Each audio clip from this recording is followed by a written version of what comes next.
Here is our statement for us today. Stop making excuses. And here is a question. What can we learn from Moses' excuses for not answering God's call? In Exodus chapter 3 and verse 4, we read how Moses was called by God to lead the people out of captivity and the doubt that he had in following that calling.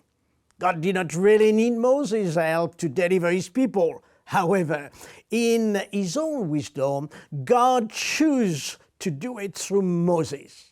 Interesting, God still do that in us today. When God appeared to Moses at the burning bush, here is what he said. I have observed the misery of my people in Egypt, and I've come down to rescue them. And let's look at the call. Here is what it says. Therefore go, I am sending you, so that you may lead my people out of Egypt.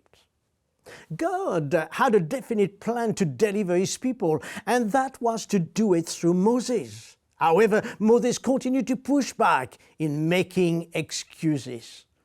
It is also the same for us today. God doesn't really need us to fulfill his plan, but he chooses to do so because he has a desire to use us and to make us purposeful for his glory. In the story of Moses, we have a powerful lesson about stepping into our purpose despite the excuses that we create for ourselves.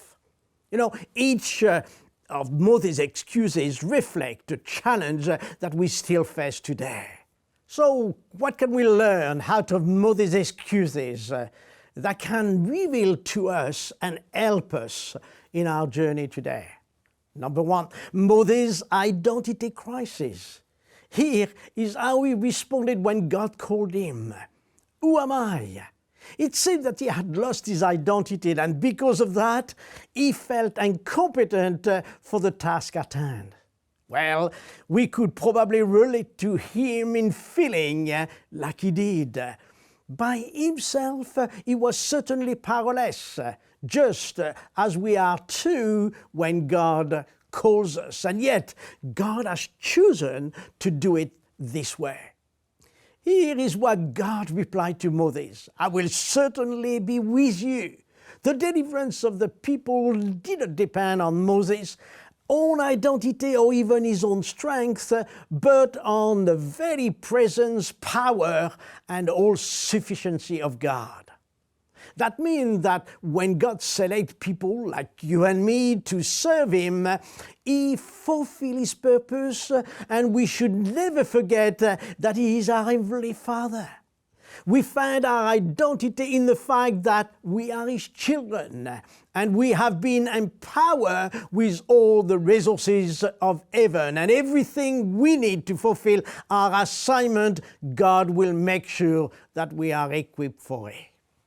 Number two, Moses' inadequacy. Here is what he said. If I go to the people, what should I tell them?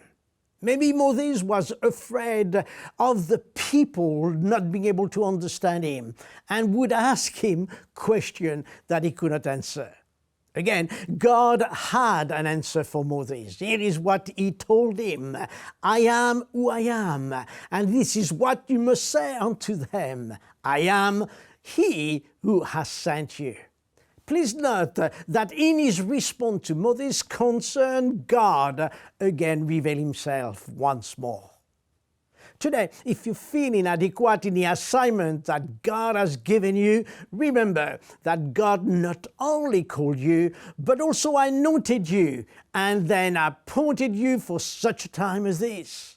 So, you may be sure that he who has called you will equip you to fulfill the call that he has put upon your life. Let's continue this thought next time when we look at intimidations, inability, and reluctance. Until then, have a great time, and God bless you.